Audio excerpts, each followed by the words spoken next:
does that influence translate into the bottom line?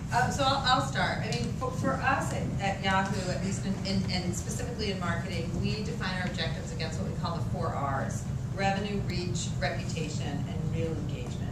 And those 4 R's guide us every day. And there's a lot more than we do that we do within those goals, but specific to social and specific to influencing, we use those channels differently depending on what we're trying to achieve. So with an experience that's not a product, you don't walk on a plane or you don't take the physical device home, but it's an experience that you have digitally, this channel affects us hugely on engagement, on reputation, and on revenue directly. And we use it very differently for each of those. I'll give you a couple of examples. So for real engagement, to really drive people back to the Yahoo experience and have them spend time with us, we've been able to figure out what the value of a Facebook fan is very specifically. How much more engagement do they drive on Yahoo properties?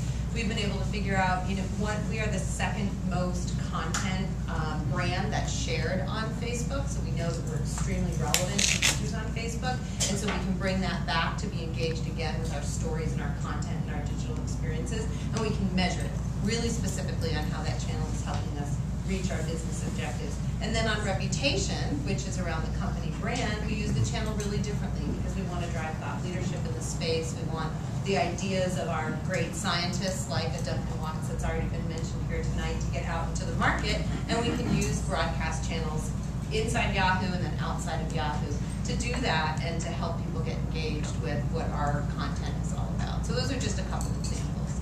What are you, how do you measure the bottom line? Yeah, we're measuring a lot of things too. One thing that we do is we do put on-mission tags on a lot of our social sites just so that we know ticket sales that were last click attributed. We also look at the sentiment scores, and so if things are positive or negative, thankfully those things are positive with us.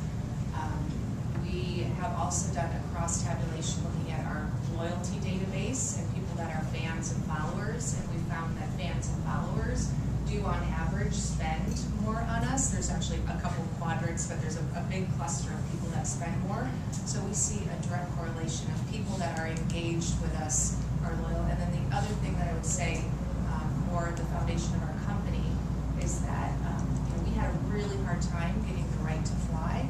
And way back in the beginning, we did a campaign called Let VA Fly. We basically identified as many digital influencers as we could, like Kevin Rose and Zenny from Boing Boing, and we asked all of them to help us get the airline approved, and they used their collective influence because they wanted a better product to help us. And so it's hard to even quantify like what would have happened if we didn't have that support.